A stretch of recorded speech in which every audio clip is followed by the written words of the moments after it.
Welcome to Grey History, Episode 9, The Estates General. It's no secret what the focus of this episode will be. The time has finally come for the Estates General to sit. But the time has also come to talk about hunger. Hunger that will lead to one of the bloodiest days of the Revolution in the streets of Paris. As we shall see, there was bad omens on the streets of Versailles as well. So without further ado, let's begin.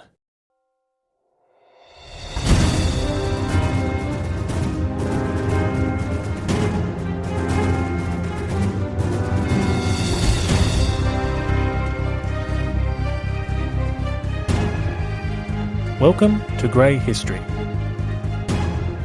Episode 9, The Estates General.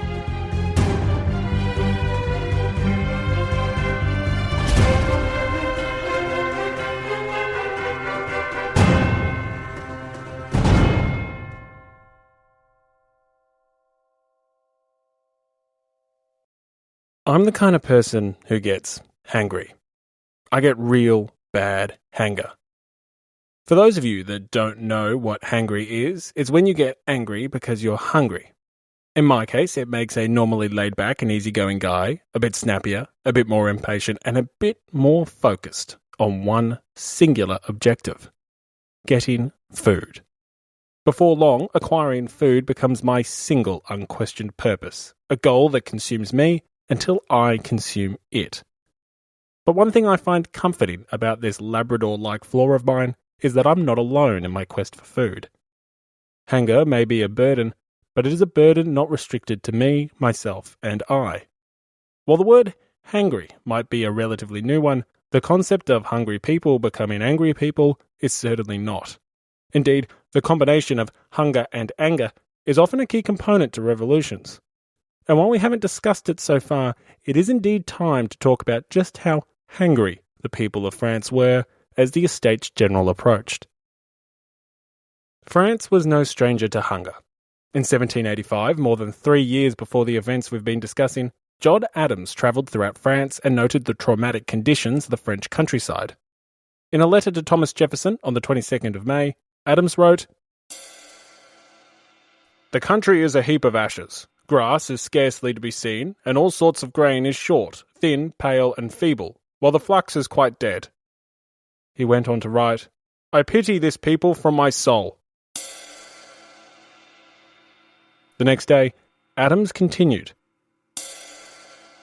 "No green peas, no salad, no vegetables to be had upon the road, and the sky is still as clear, dry, and cold as ever.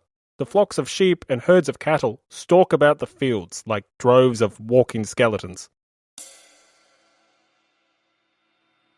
This description might have an apocalyptic flavour to it.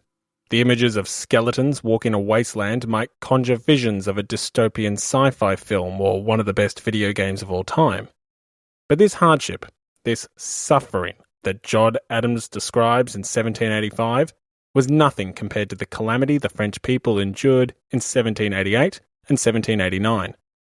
The French people, on the eve of the Revolution, spent what would be considered today an extraordinary amount of their income on food, roughly 50%. I personally cannot fathom spending 50% of my income on food alone, especially food as uninteresting as bread. To make matters worse, that percentage of household expenditure was on the rise. Grain prices had increased 60% in the 50 years from 1730 to 1789, while wages had only increased by 22% over that same time period. Food, in short, was getting more expensive for the average Frenchman, and it was already pretty damn expensive. Importantly, that 50% household figure, well, that was in the good times.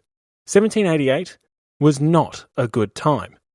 On the 13th of July, 1788, just more than a month after the Day of Tiles in Grenoble, the majority of France experienced what would be called today an act of God. Its ramifications would imply it was actually an act of the devil. A hailstorm ripped through large swathes of the countryside, and as stones of ice fell to the ground, so did the prospects of good fortune for the French peasantry. The crop type was irrelevant. The hailstones, the size of golf balls, destroyed everything in their path. Apples, olives, grapes, wheat, they all succumbed to the ice. Animals were not spared either. The countryside was littered with dead rabbits and birds who were unlucky enough to be struck. The storm wreaked havoc, and it wreaked havoc on a nation which, at this point in time, was an agrarian society. In some areas, more than a third of the crop was destroyed. With such quantities of crops destroyed, day labourers found work difficult to obtain, and those that could find work soon found food to be unaffordable as scarcity drove prices skyward. The wealthier peasant landlords, who would normally employ day labourers, were now concerned not with who to employ, but with how to avoid bankruptcy. Greater indebtedness was the only substance they were consuming. This misery was soon rampant throughout the countryside, and the flow-on effects to the cities were inevitable. The reduction of disposable income hit the factory workers in regional capitals hard. Come winter, 80,000 workers were unemployed in an ever-volatile Paris, while half the looms of Ames, Lyon, Lille, Troyes, Carcassonne and Rouen lay dormant. So many idle hands, so many hungry stomachs, so many ingredients for a delicious recipe for disaster. It was the last thing the French government needed more of. The French government was, after all, already facing significant headwinds. The suppression of the parlements had led to revolts and bloodshed throughout the country. Pamphlets and publications had energised the Third Estate to make political demands that were once unthinkable. Bankruptcy loomed on the horizon and anarchy awaited should it dawn. Nobles and commoners were fighting in the streets. Already one could paint a convincing story as to why chaos was about to engulf the French state. And now, add into that mix hunger. For throughout this whole period of time, the people had been increasingly hungry. In the summer of 1787, shortly after Brienne took office and before the fight with the Parlements began, a 4-pound loaf of bread cost 8 sols. By the time Necker was summoning the Second Assembly of Notables in October the next year, that price of bread had risen by more than 50% to roughly 12 sols. But the price of bread continued to rise, and the headache it caused for the government climbed with it.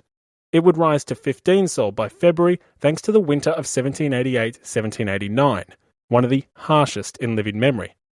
In fact, the winter of 1788-89 may well have been the coldest of the century, and contemporaries compared France to northern Russia.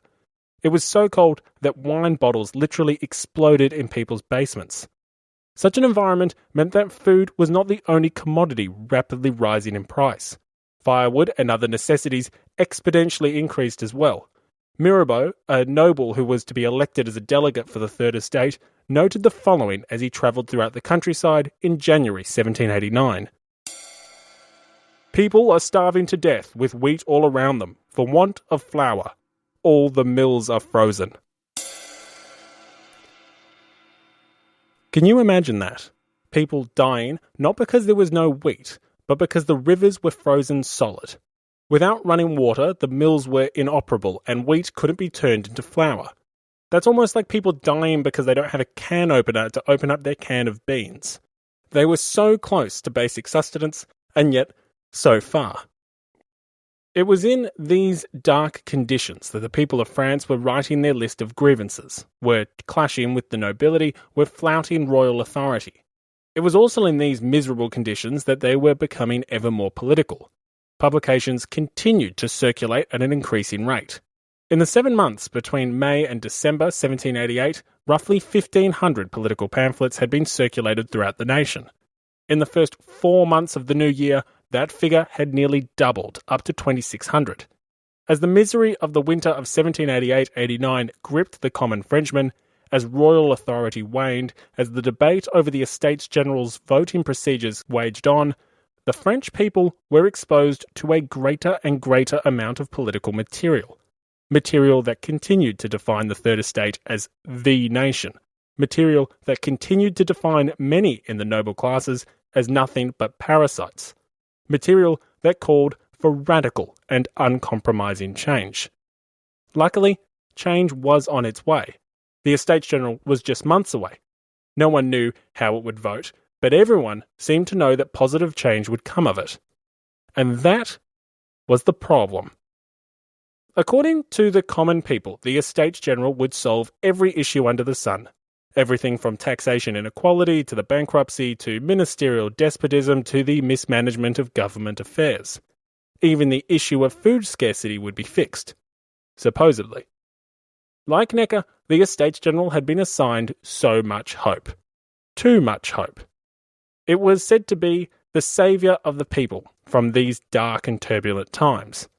In reality, what was expected of it had become unreasonable. Like Necker, the bar of achievement had been set so high, its envisioned actions so miraculous, that it was debatably destined to fail. But importantly, it was not destined to fail the way it did. The story of the French Revolution, the storming of the Bastille, the overthrow of the monarchy, the terror, the rise of Napoleon, none of these are a foregone conclusion. I may talk about a perfect revolutionary storm, but that doesn't mean that storm's going to hit. The first step, however, down this bloody path is about to take place. For the time has come for the Estates General to meet, but not before one of the bloodiest days of the Revolution unfolded in the streets of Paris. On the 26th of April, 1789, less than 2 weeks before the opening of the Estates General, Paris was a tinderbox ready to ignite. In an environment characterised by an agitated populace, waning royal authority and sky-high bread prices, a small spark set the city ablaze. A wealthy businessman by the name of Réveillon remarked in an open setting how wages were too expensive. At a time when cost of bread was essentially a worker's entire wage, this remark was bound to create trouble. A few times through the rumour mill, and the workers of Paris were convinced that the elites were about to cut their wages. The common people were already convinced that the elites were hoarding grain for their own gain, and so the idea that the elites were about to cut wages set off a dangerous mix of panic and fury. What followed was some of the bloodiest days of the entire revolution. Riots broke out in the city, and warehouses and homes were burnt to the ground by the mob. Over the course of 3 days, more than 12 soldiers and up to 300 rioters were killed. Many more were injured, and Réveillon nearly lost his life. The event, like many bloody episodes of the French Revolution, is hotly contested amongst historians. Some historians argue that these events were deliberately provoked by the police, as the disturbances provided authorities with a convenient excuse to bring more troops into Paris. The troops, while officially brought in to restore order in the streets, could also be conveniently used by the authorities to contain and control the Estates General, even suppress it if required. Other historians dispute this entirely, labelling the idea as nothing more than a conspiracy theory.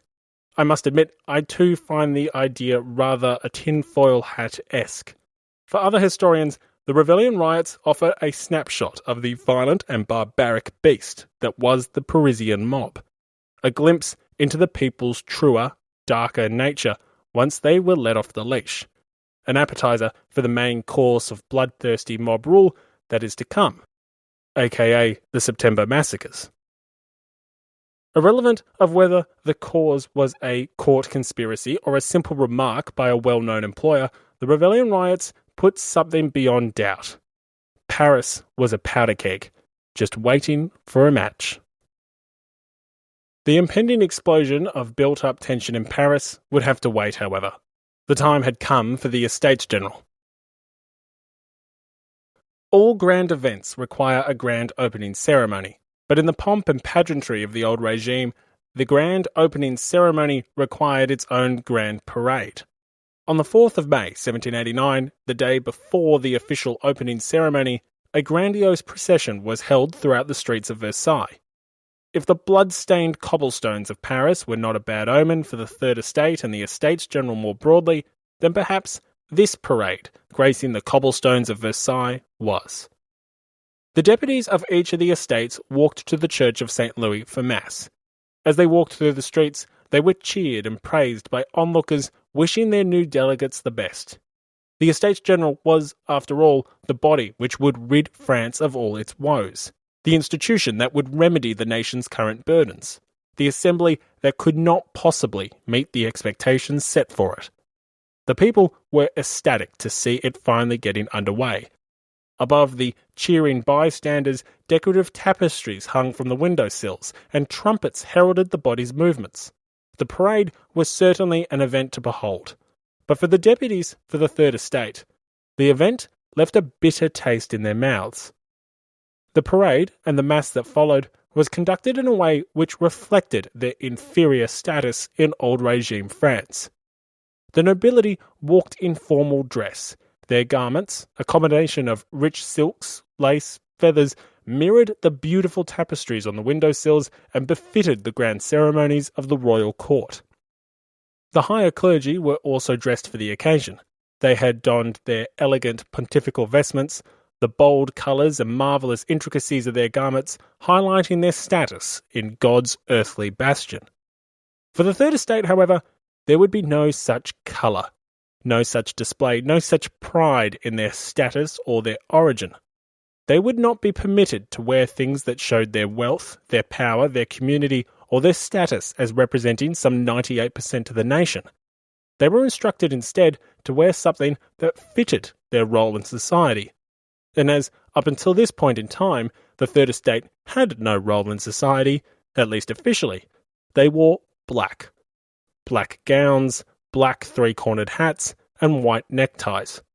According to an English doctor who was a witness to the parade, these gowns were even worse than that of the inferior sort of gownsmen at the English universities. Even the trumpeters heralding the parade were dressed more grandiose than the delegates of the Third Estate. Being forced to wear black only emphasised their inferior status to the two privileged orders. For the deputies who came to represent the nation, this dull black uniform was nothing but an affront, an insult to their dignity, an assault on their honour, a rejection of their claims to represent the nation. The opening of the Estates General hadn't even occurred, and already the court had found ways to unsettle and disrupt the Third Estate's delegates. This indignity, this slight, was compounded by the fact that 2 days before, on May the 2nd, the King had greeted the deputies of the privileged orders in the King's apartment, but refused to greet the delegates of the Third in the same location. They met instead in a lesser salon, a setting more befitting of their status. As the Third filed past, the King said almost nothing, and yet the silence and the room spoke volumes.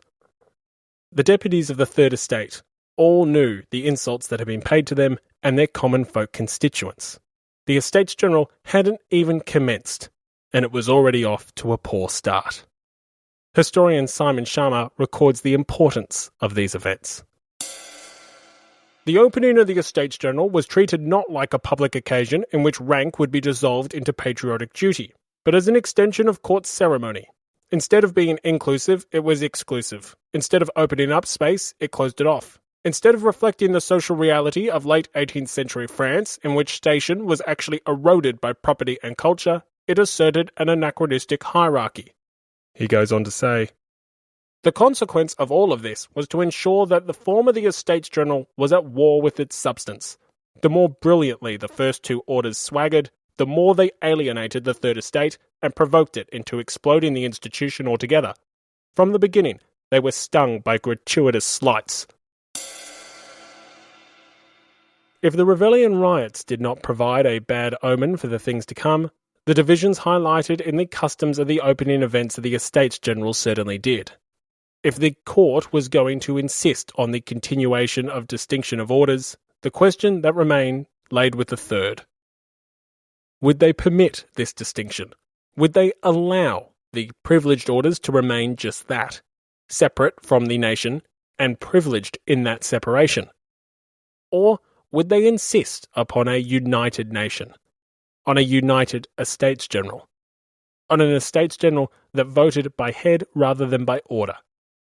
Would the Third, encouraged by the press, deem themselves the nation and dictate to the court what should be done? These were all unknowns, but it would take only a couple days to find out. Before we indulge in the opening ceremony of the Estates General and examine the disappointment that it was, it's time to introduce a new character, a very important character. On May the 4th, as the deputies participated in their parade and attended mass, their black gowns robbed them of their individuality. There was one deputy, however, who could not be robbed of their distinctive presence. He was just far too unique for that. The deputy I am referring to is Honoré Gabriel Riquetic, Comte de Mirabeau. Mirabeau's physical characteristics would be enough to ensure that he stood out. His tall height, his broad, stocky frame, his long, luscious hair, most importantly, his undeniably ugly face, covered in scabs and scars thanks to smallpox as a child. All these features meant that he would never blend in with the crowd, irrelevant of how much you standardized the dress code, irrelevant of how much you tried to embrace uniformity. Mirabeau was always going to stand out. He was the French ugly duckling. And his ugliness, however, was not just physical.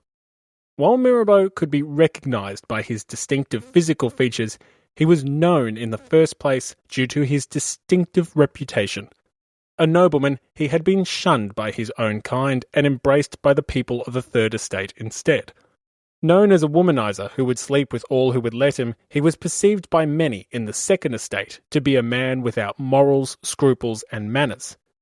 He had spent many years excluded from high society, and his family had even had him locked up on occasion to try to remedy his devilish ways.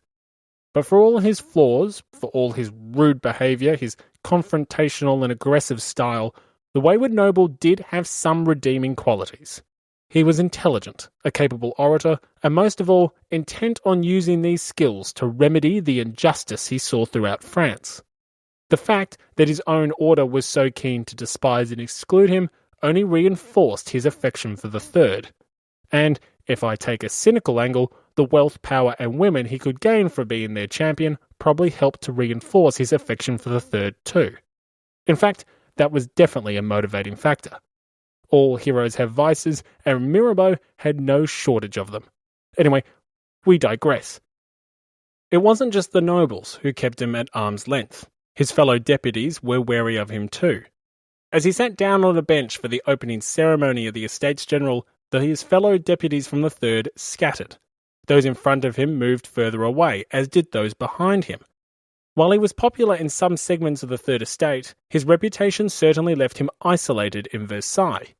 Even in today's society, many would-be politicians would think twice before becoming political allies with a known womanizer who was rumoured to have a weakness for bribes, especially an individual which was savaged in the press.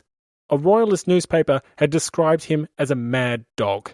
Mirabeau's reply illustrated why he was so popular with the commons. If I am a mad dog, then that is an excellent reason to elect me, for despotism and privileges will die of my bite. Mirabeau was about to get the opportunity to prove it. As the official opening ceremony of the Estates General began on May the 5th, Mirabeau sat alone. Isolated from his fellow delegates, his reputation, his appearance, and even his seating ensured that he stood out from the crowd as he awaited the king to commence history. He would not be alone for long. If Mirabeau started the day isolated, by the end of the day he had plenty of company. Misery loves company. Isolation was the general theme for the entire Third Estate on the 5th of May. The opening ceremony of the Estates General had been anticlimactic and dissatisfying to say the least. The speeches by the King and Necker in particular had resulted in disappointment and frustration. The day had started as one might expect, with another slight to the pride of the Third Estate. This time, the Third was made to wait for the privileged orders to enter the hall first, and instead of being allowed through the front entrance, had to shuffle in through the side door. But another ceremonial affront intent on reminding the Third of their inferiority would not have been enough to turn the day into a disaster. It was Necker's speech which managed to do that.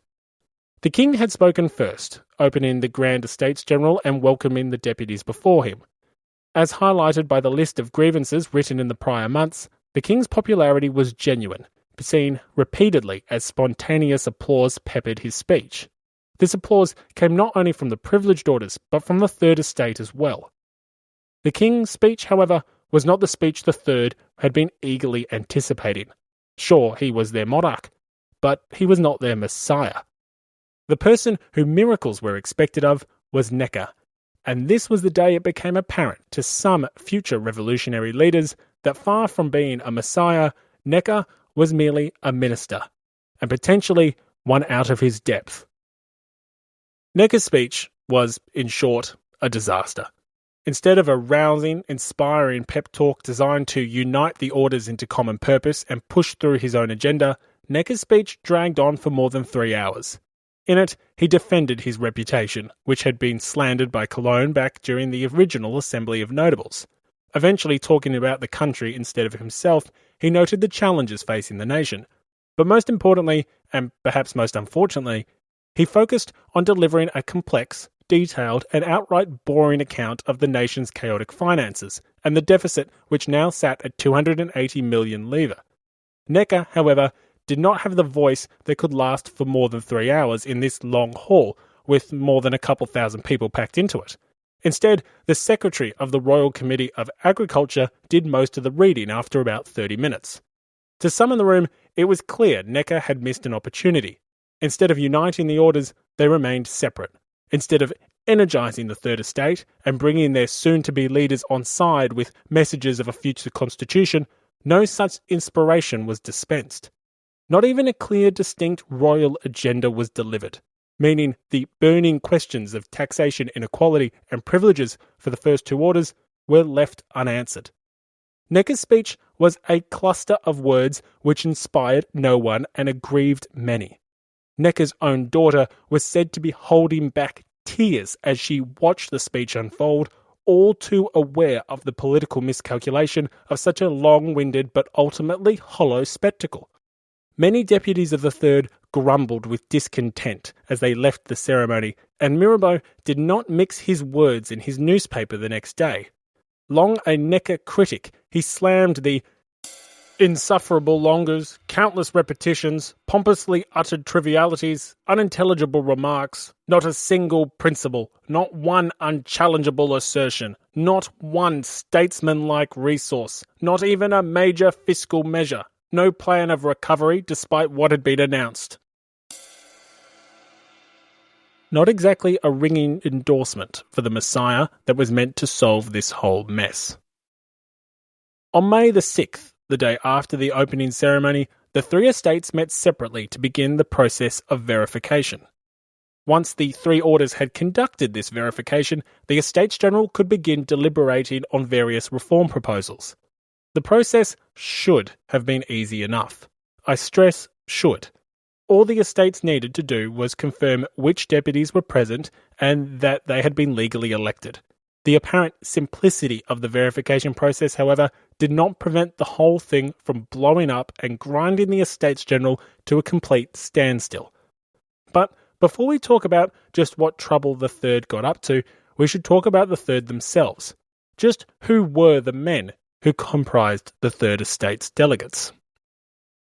While there would be eventually roughly 600 deputies representing the Third Estate, only about 400 of them had actually arrived in time for the opening ceremony. Some electorates still hadn't elected deputies, while other deputies were still making the journey from the various corners of the kingdom. Importantly, the deputies representing Paris had yet to arrive, but luckily for us, their presence wasn't needed for the fireworks to commence. Of the deputies who had arrived, the Third's delegation was a somewhat homogeneous body. Like many parliaments today, it was full of a particular type of individual. No, the answer is not clown, and nor is it crook. The answer I'm looking for is lawyer. There are a few reasons why the Third's delegates was full of lawyers. Firstly, deputies had to pay their own costs. This had the immediate effect of discouraging poorer members of the Third, should they be eligible, for running for election, considering that they would need to pay for all their travel and lodging. Indeed, there was only one peasant deputy. The high costs of participation, however, does not explain why only around 100 of the 600 deputies originated from trade or industry. The second key factor was a unique skill that lawyers had up their sleeves: the ability to speak. Now, you might find that an odd ability, but stay with me here. You and I have probably been forced to participate in some sort of public speaking at school, but the people of old regime France had experienced no such compulsory trauma. Public speaking was not a mandatory skill practiced from a young age. As demonstrated even by the king and his ministers, being a competent public speaker was a skill set that had hitherto not been a key requirement for success in office, or more importantly, just office. However, once assemblies were being formed in meeting halls, once crowds were gathering in the streets, those who could use their words to electrify their audience had a unique advantage. And that's exactly what many lawyers had. The unique advantage of being able to speak and to speak well. Future noble delegates would lament that they did not possess the same language skills as the deputies of the Third. So when elections were held for the Third Estate, the politically energised lawyers of many centres delivered elegant and inspiring speeches as to why they should be elected, and many of them were. Thus, the Third Estate became a body dominated by men of law. Their professional backgrounds wasn't the only thing that deputies of the Third Estate had in common, however. Another characteristic of the Third Estate was the fact that many deputies didn't know each other, especially those who didn't live in the same communities. Few deputies of the Third Estate had truly national reputations, Mirabeau being an exception. These characteristics had consequences. Disorientated yet energised, the Third was primarily a body of lawyers who found themselves in a situation that was chaotic, stressful, unpredictable, disorientating, and highly politicised. In short, a malleable situation that empowered coordinated and determined groups acting in unison. A situation that empowered factions. Originally, there were 3 obvious factions that potentially could lead the Third Estate. Deputies could choose from Squirtle, Charmander, or Bulbasaur, and wrong starting point of another great adventure of humanity. No, the 3 potential factions of the Third, which would all in time wield considerable influence, were the deputies of Paris, Dauphine, and Brittany. The first potential factional powerhouse was the deputies of Paris. Paris had, after all, been experiencing violent unrest and demonstrations for months. It was a hotspot for political publications and clubs. Paris was also the home to many of the intellectual leadership which had been pushing aggressively for an Estates General with double representation and voting by head. But the deputies of Paris had not yet been elected. They were just some of the deputies who hadn't actually made it in time for the opening ceremony, and indeed they would not arrive in Versailles for almost another month. What that meant is that there were just 2 factions that could potentially command the Third Estate's attention in its opening few weeks. The second faction was led by the delegates from the Dauphine. This group was led, or at least partially led, by Meunier, the vocal secretary of the revolutionary Versailles Assembly. Commanding much respect amongst their fellow deputies due to the events of the previous year in Grenoble and Versailles, this group pushed the radical agenda they outlined at that assembly. Specifically, the Dauphine deputies pushed to restructure the Estates General to allow voting by head, remoulding the Estates General to mirror the Versailles Assembly. It was, in short, a radical goal. Yet, that is where the radicalism stopped. Their methods were anything but revolutionary. Having worked in conjunction with the nobility in their home province, the Dauphine deputies sought to achieve their goals predominantly through cooperation and compromise. Thus, it was in methodology that they differentiated themselves from the third key faction that could potentially lead the Third's delegation. The third faction was the Breton Club. The Breton Club was predominantly comprised of delegates from Brittany, and unlike the delegates from the Dauphine, they had no desire for compromise and cooperation. Brittany had experienced some of the worst street violence that had erupted between the bourgeoisie and the nobility during the past year. The violence had gotten so bad that historian Georges Lebrève likened the situation to civil war in the streets. So, while the delegates from the Dauphine and the Breton Club had the same goal, of creating a unified national body, their experience and their relationship with the local nobility pushed them towards approaching this goal using very different means. If the delegates of the Dauphine wanted collaboration, the delegates of Brittany wanted obstruction. Initially, however, the Brenton Club and the deputies of Dauphin could agree on both a goal and a methodology. That goal was to prevent the verification of the Third's deputies at all costs.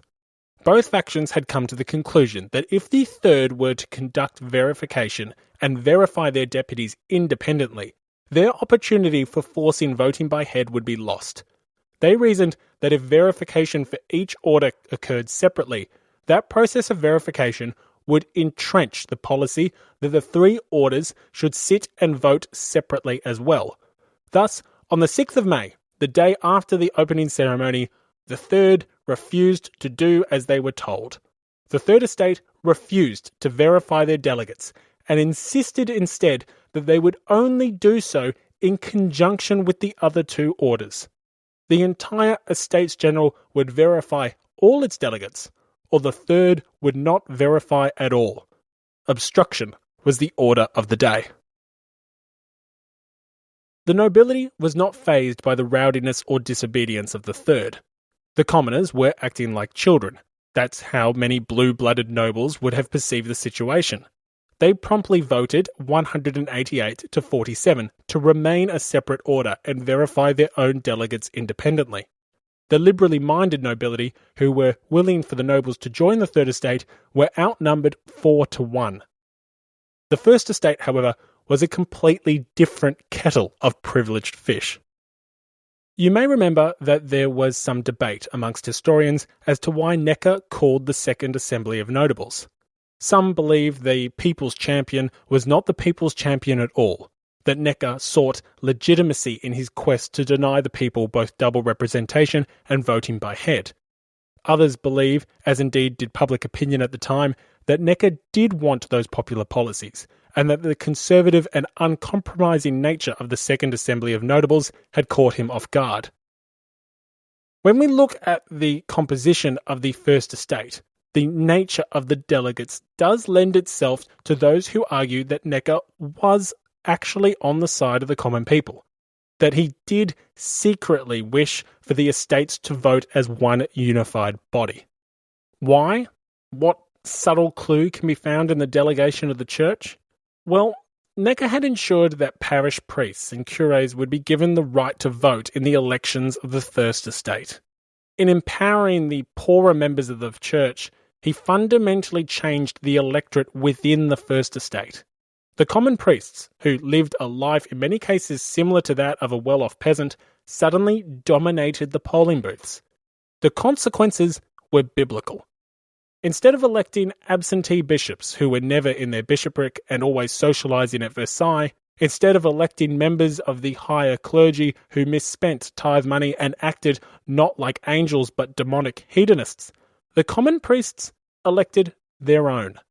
Of the 176 bishops in France, only 51 were elected as deputies. Of the 303 delegates of the First Estate, 208 came from the lower clergy. Unlike previous Estates Generals, the higher clergy no longer dominated the First Estate's representation. Necker had unlocked the possibility that the commoners of the church would control the outcome of the First Estate's vote. Thus, unlike the nobility, when the First Estate voted as to whether they should join the Third and verify deputies together, the result was much closer. The suggestion to join the Third was defeated, but only 133 to 114. There was not yet a schism in the delegation of the church, but there was adequate division. The result of all these votes was deadlock. The Third refused to verify their deputies until the other orders joined them, and the other orders refused to do just that. As time went on, the Third refused to keep minutes, occupy offices, even to elect a president of their own order. This deadlock lasted for weeks, and the stalemate was championed principally by the Brenton Club. The delegates of the Dauphin had adopted a more collaborative tone, pushing for a compromise with the other two orders, yet the Brenton Club continued to preach resolute obstruction and opposition. The compromises being sought by the Dauphin delegates were supported by some members of the nobility who were elected as delegates for the Third Estate, of whom there were 58 in total, including Mirabeau. Some members of the First and Second Estates offered suggestions on how to break the impasse too. The Comte Artigue argued that the Estates General had to sit separately, as it had in 1614, but it could commission a constituent assembly, and that body could sit however it liked. The Bishop Langres argued that two chambers could be created, with the higher clergy joining the nobility and the lower clergy joining the Third Estate. But a shortage of ideas was not the problem. It was not the cause of the deadlock in the first place. The cause was the determination of both the Second and Third Estate to sit in manners the other refused, and thus no compromise could be found. The Duke of Dorset wrote to the Duke of Leeds on the 28th of May, more than 3 weeks since the deadlock began. It is scarcely possible to give your Grace an adequate idea of the confusion that prevails at present at Versailles, owing to the discussions, hitherto fruitlessly, carried on by several orders with little if any progress, as your Grace will see by the printed accounts towards an agreement upon a regular form of proceeding. The Third Estate seem to conduct themselves with a determined firmness, and not at all disposed to give way to the nobility on any point, while on the other hand, the nobility cannot brook the idea of being dictated to by those whom they have ever been used to consider so much their inferiors in point of birth and consideration.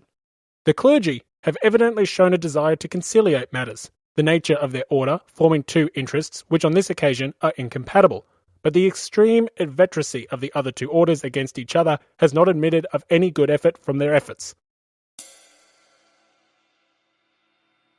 Deadlock may have been the theme of the month, but there were signs that that situation would not continue. The situation in the First Estate was slowly changing. The First Estate had initially voted 133 to 114 against joining the Third. Still finding the whole monumental significance of the Estates General thing a bit overwhelming, many parish priests had followed the bishops and the church leadership in their vote against joining the Third. But the body was dominated by common parish priests, and as the weeks passed, as tensions began to rise between the parish priests and the higher clergy, many began to rethink their original decision. The common priests, after all, believed themselves to be much more in tune with the needs of the people and far better at serving God's will on earth than their leaders. It was they who lived humbly in small communities, tended to the faithful, and dedicated their lives to the service of the Lord. It was a stark contrast to how many priests perceived the life of luxurious lifestyle that the bishops lived. The bishops misspent tithe money. They lived in a corrupt life of excessive luxury. They indulged in the benefits of higher office at the expense of God's faithful.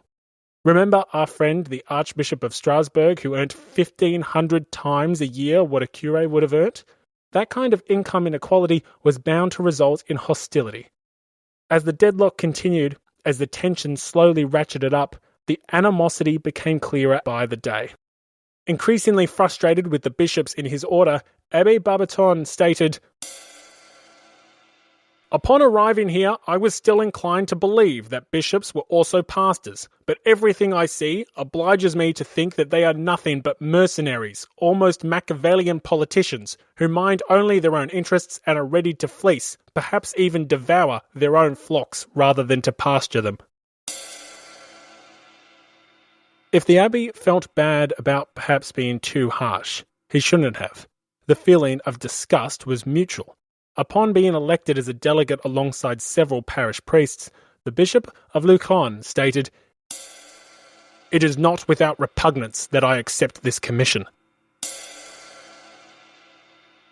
It was in this increasingly hostile environment that the First Estate had begun to tear itself apart. As the deadlock between the Second and the Third Estate solidified, so too did the division within the First Estate. The common parish priests were increasingly willing to defy their noble leaders, and increasingly found greater commonality in their cause with that of the Third Estate. It's that common cause which would help break the deadlock. All that was needed now was a little bit of pressure to break the order into two.